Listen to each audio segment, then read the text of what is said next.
nós vamos para a palavra de Deus e nesta oportunidade vamos estar lendo aqui no Evangelho de Lucas, no capítulo de número 4, e o versículo de número 38 e 39, que trata sobre a cura da sogra de Pedro. Diz assim esses dois versículos: deixando ele quem? Jesus, a sinagoga, foi para a casa de Simão. Quem era Simão? Aquele a quem Jesus havia chamado. Ora, a sogra de Simão achava-se enferma com febre muito alta, e rogaram-lhe que por ela. Inclinando-se ele para ela, repreendeu a febre, e esta a deixou, e logo se levantou, passando a servi-los. A cura da sogra de Pedro é um exemplo clássico de que Deus nos fez para sermos produtivos.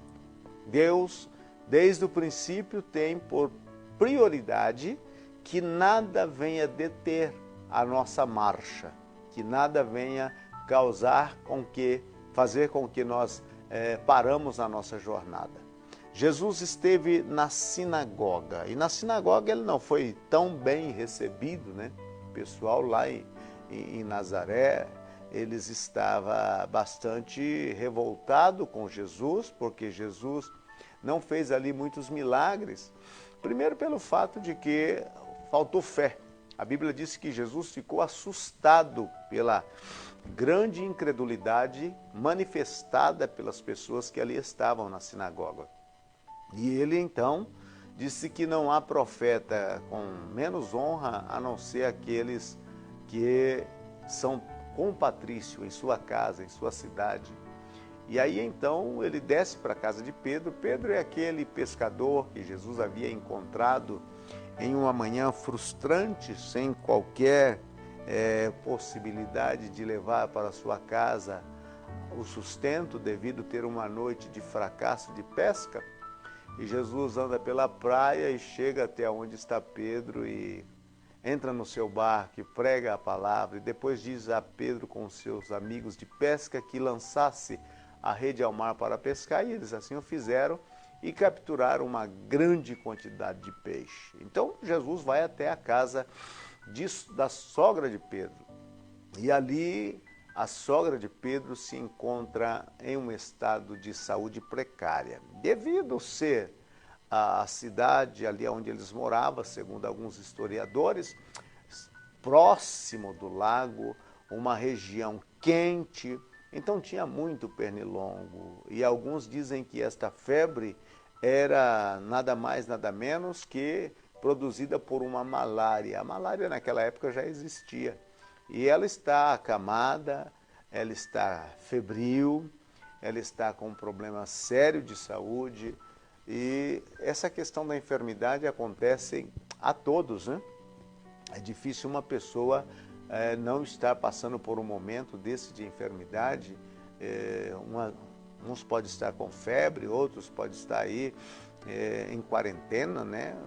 Em restrição de estar entre sociedade devido à questão do Covid. Outros têm outros tipos de enfermidade. Na verdade é que as enfermidades elas estão em todas as direções, né? Desde que o homem pecou no jardim do Éden e cometeu aquele desatino de desobediência contra Deus, a enfermidade passou a ser uma companheira desta raça humana. E é através da enfermidade que o corpo humano também vai se debilitando. Algumas enfermidades são contraídas devido à má alimentação, outras contagiosas. Fato é, meu querido irmão e amigo que está aí conosco, é que as enfermidades passou a fazer parte da história da humanidade.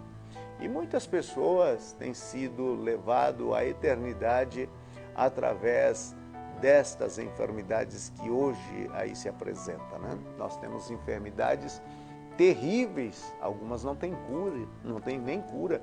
Por exemplo, o câncer. Quantas pessoas não têm sido interrompida a sua vida na Terra devido a esta enfermidade? Quantas pessoas hoje não estão realmente em estado terminal devido a esta enfermidade? E tantas outras enfermidades, pneumonia, AIDS, e tantas outras que têm causado muita tristeza no coração da humanidade, porque numa casa, quando alguém está enfermo, parece que a alegria se sai pela janela, todos os integrantes daquela família começam a chorarem, a pensarem. E as enfermidades também têm um outro agravante, que não é somente a tristeza da família, mas também ela tem esse agravante de drenar os recursos, porque algumas enfermidades, para tentarem saírem desse estado, precisa fazer certos investimentos fortíssimos, e muitas vezes as famílias não têm esses recursos, e vê o seu querido parente, amigo, se definhando dia a dia e sem condições alguma de atendê-los satisfatoriamente pela medicina. Estes são os agravantes. E muitas vezes o terceiro agravante é o fato da enfermidade não ter cura, né? Essa é uma realidade. Há algumas enfermidades que a medicina ainda não teve condições alguma de alcançar uma forma de detê-la, o seu crescimento, e arrefecê-la e fazer com que ela venha ser completamente curada. Essa tem sido uma realidade. Até a medicina, ela tem o seu limite. E hoje, louvamos a Deus por muitos homens e mulheres que estão debruçados em estudos, procurando meios alternativos para a cura de diversas enfermidades. E o Deus que criou o ser humano tem dado sabedoria também a esta área da ciência médica, para que eles possam terem condições no despertar do cérebro e chegar a certos medicamentos, a certas metodologias de cura para muitas enfermidades também. Mas nesse caso aqui, na época de Jesus, a medicina estava bastante precária, começava a engatinhar-se então. E a febre naqueles tempos era algo terrível, porque não havia como amenizar, ou havia uma reação natural do corpo, ou então aquela pessoa que estava em estado febril passaria por maiores dificuldades ainda. E encontramos o relato que Jesus deixou a sinagoga, onde ele não foi tão bem recebido, né? Porque as pessoas pensam que por todo lado que Jesus ia, ele era bem recebido. Sempre havia os opositores. Os opositores, eles não morreram todos no dilúvio. Ao contrário, essa gente ainda continua até hoje, tornando-se oposição, resistência e coisa dessa natureza, né? E para com Jesus havia oposições ferrenhas, e os opositores eram os religiosos de plantão, porque movidos por inveja, por não estarem eles atuando da forma como Jesus estava atuando, eles consideravam o ensino de Jesus uma afronta para eles, e os milagres de Jesus, eles diziam que aqueles milagres vinham de uma fonte não tão convencional, mas diziam que era Satanás, o Beelzebu, que realizavam aquelas obras. Então havia todo um esquema de oposição contra Jesus. Mas Jesus é o Filho de Deus e ele tinha bem claro qual era a sua missão e a sua função neste planeta. E para isso ele veio. E ele então desce para a casa de Pedro, né?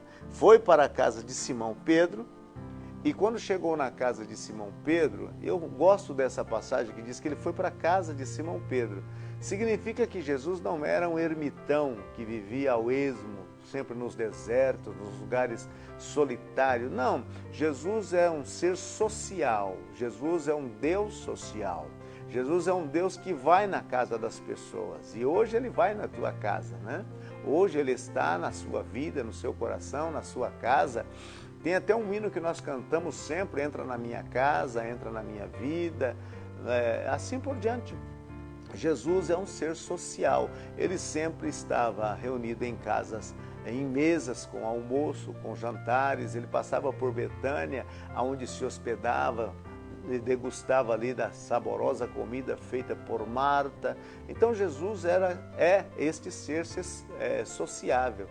Deus não é um Deus longínquo, um Deus que está em uma ilha retirada ou um planeta retirado, que não está preocupado com as suas criaturas. Ao contrário, a preocupação do coração de Deus sempre é voltada para a raça humana. O desejo de Deus para a raça humana são os melhores e os maiores também. E Jesus vai para a casa de Pedro. Ao chegar na casa de Pedro, ora, a sogra de Simão achava-se enferma. A sogra de Pedro.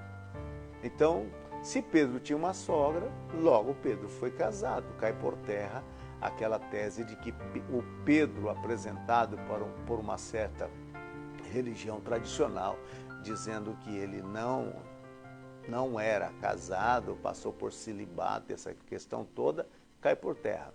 Pedro tinha uma sogra e só tem sogra quem foi casado. Quem não foi casado não vai ter sogra. Isso é algo normal e natural pela leitura bíblica. Portanto, a sogra de Pedro, ela estava enferma.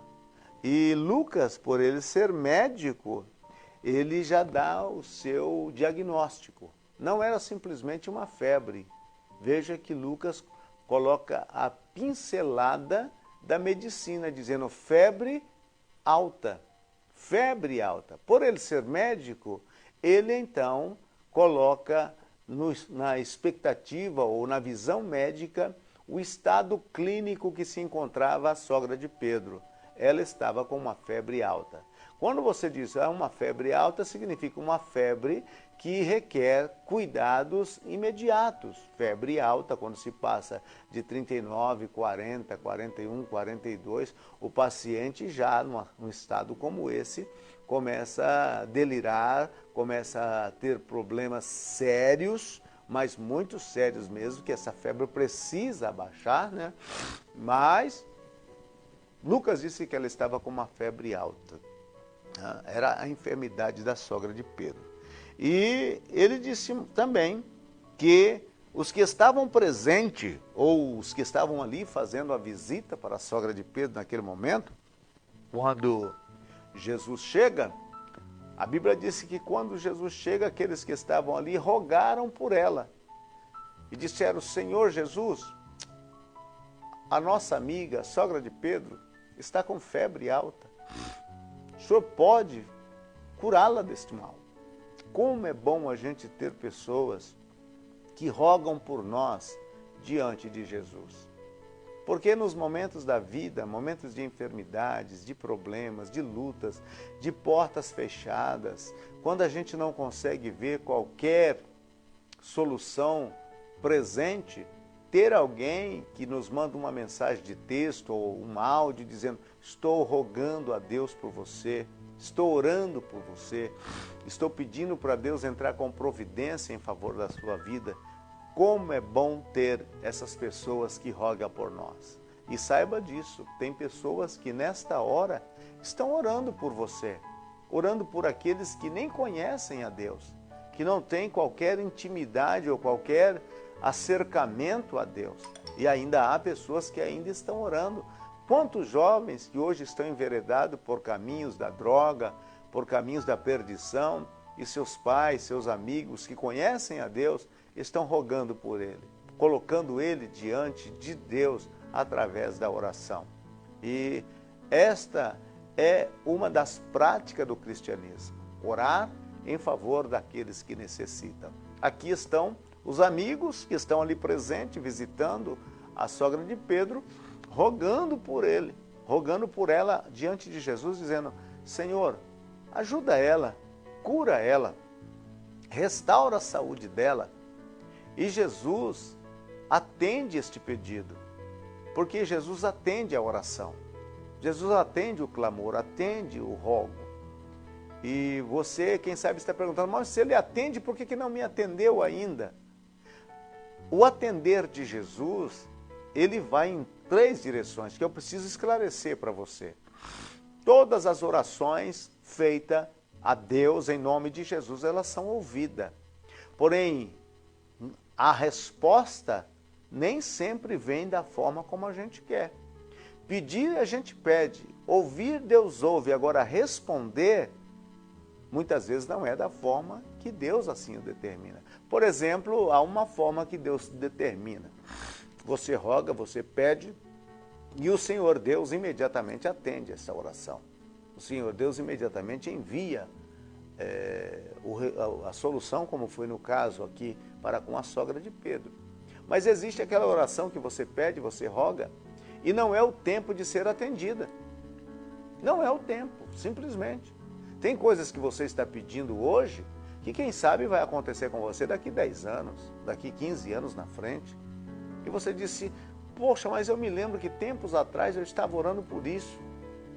O importante é não desfalecer em oração, é continuar orando, como disse Lucas capítulo 18. Orando sempre e não desmaiar, mas continuar insistindo. E ele conta até a história da viúva que tinha uma causa contra alguém e que importunou um juiz, ao ponto do juiz disse, ainda que eu não temo a Deus e não respeito os homens, vou atender essa viúva porque ela está me tornando um problema sério, estou perdendo a paz com ela. E ele então faz justiça com ela. E Jesus disse, não vos socorrerá com maior rapidez o vosso Pai Celestial? Não vai te socorrer, não vai te ajudar aquele que realmente te ama? Então você não deve desistir de orar. Se este assunto que você está orando e você ama e quer realmente que ele seja realizado na sua vida, continue. Pode levar o tempo que for. Essa é uma segunda forma que Deus utiliza para responder a sua oração. Não é hora e na hora de Deus é respondido. E a terceira forma é um não. Deus não vai responder. E aí você disse, mas por que ele não vai responder? Porque Deus sabe o que é melhor para você e o que é melhor para mim. Mas se ele não vai me responder, por que ele não me diga que não vai me responder? Deus não precisa justificar o seu não. Ele simplesmente disse não. E você que conhece a Deus sabe que um não de Deus é muito melhor do que um sim de todos os demais e melhor do que o teu próprio sim. Quantas vezes nós queremos que Deus atende a nossa oração e a gente sente lá no coração que Deus não vai atender aquela oração. Não vai atender aquela oração. E pronto, se ele não vai atender aquela oração, ele tem soberania para atender e tem soberania para não atender. Né? Claro que o nosso desejo, muitas vezes do lado de cá, tendo uma visão pura e simplesmente humana, o nosso desejo é, Senhor, atende a nossa oração, atende a nossa oração. E os céus ficam em silêncio e essa oração não é atendida. E muitas vezes a gente fica tão desanimado por isso. Não devemos desanimar. O não de Deus é o melhor para nós também na oração. O não de Deus é o melhor para nós na oração. Isso é simples. Quantas pessoas que estão enfermas e que nós estamos orando. E muitas vezes dizemos, Deus cura essa pessoa, levanta ela do leito da enfermidade, dê saúde a esta pessoa. É uma forma de orar? É uma forma de orar. Mas a gente nunca deve esquecer que quando estamos orando por alguém, a gente sempre deve entender e respeitar a vontade de Deus para com aquela pessoa. Entender que há uma vontade de Deus para cada ser humano. E quantas pessoas que em momento de enfermidade se desespera, se descabela e diz até muitas vezes palavras zombeteiras contra Deus. Outros iram-se contra Deus, outros levantam os seus punhos contra Deus, dizendo por que não me atendeu, por que não resolveu este problema, por que não entrou com providência. E alguns até estão magoados com Deus. Você não deve jamais tomar esse posicionamento. Olha, o plano de Deus para a sua vida é um, o plano de Deus para a minha vida é outro. Cada um de nós viemos a este mundo com um plano específico estabelecido pelo Deus eterno.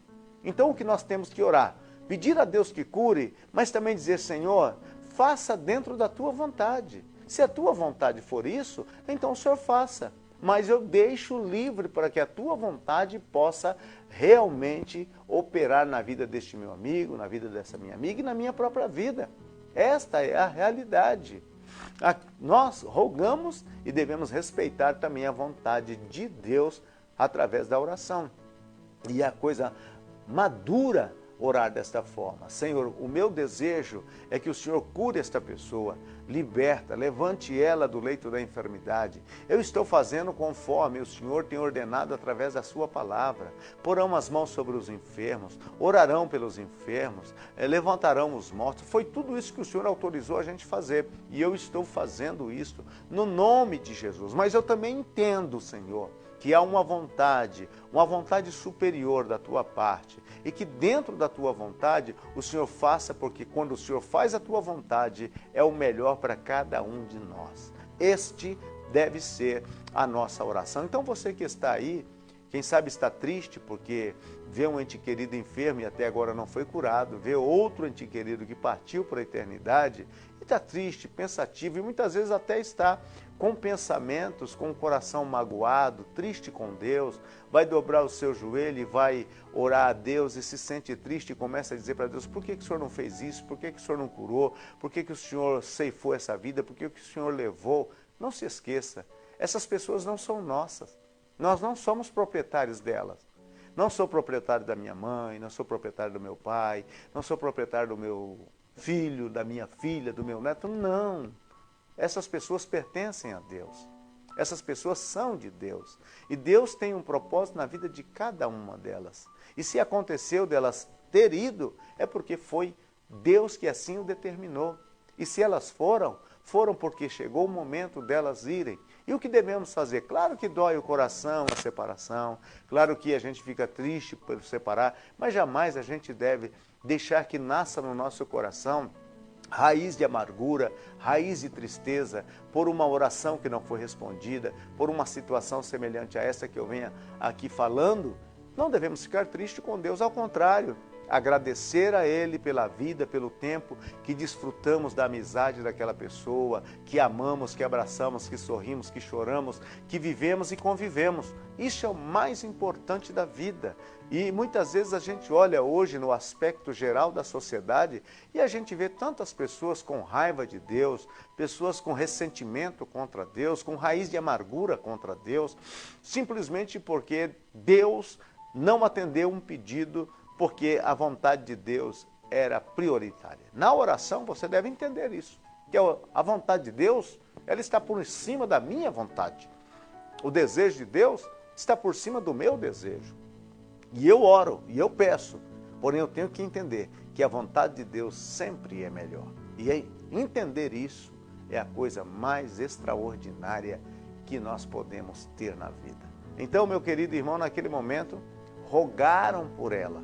E Jesus atendeu aquele pedido. Olha o que disse: e rogaram por ela, inclinando-se ele para ela.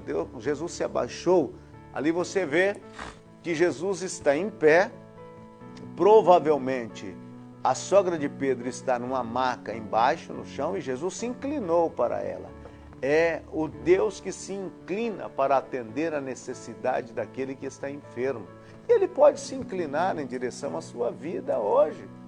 Esta é a realidade. Para Ele não há qualquer dificuldade de se inclinar para te tomar da mão e te levantar. Ele pode fazer isso agora. Ele pode inclinar-se não para curar você também, mas Ele pode inclinar-se para você para perdoar os seus pecados. Ele pode inclinar sobre a sua vida para libertar você de um vício, de uma maldade que está solapando a sua paz e destruindo a sua vida. Ele pode perfeitamente. Então, Ele pode fazer isso. Ele se inclinou para ela e disse a palavra de Deus que ao inclinar-se para ela, Ele repreendeu a febre. Ele disse: febre, eu te repreendo agora. Pronto, repreendeu aquela febre. E a Bíblia disse que repreendeu a febre e esta a deixou. A febre foi embora imediatamente. Porque Deus, muitas vezes a gente pensa que Deus é limitado por alguma coisa. Não. O único que pode limitar Deus na sua vida é você mesmo. Você pode fechar a porta do coração e dizer: eu não quero dar oportunidade para Deus de maneira nenhuma aqui.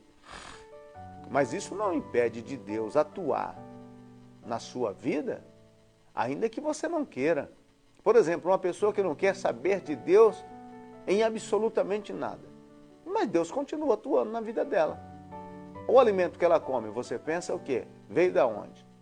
Ah, foi o agricultor que plantou e isso, jogou a semente no solo e tal. E o milagre de germinar essa semente, de nascer esse fruto e chegar na sua mesa. Esse tomate que você está cortando agora para a hora do almoço. Este bife acebolado que você está fazendo. Ih, deu fome. Esse bife acebolado que você está fazendo aí. Tudo isto veio da mão de Deus.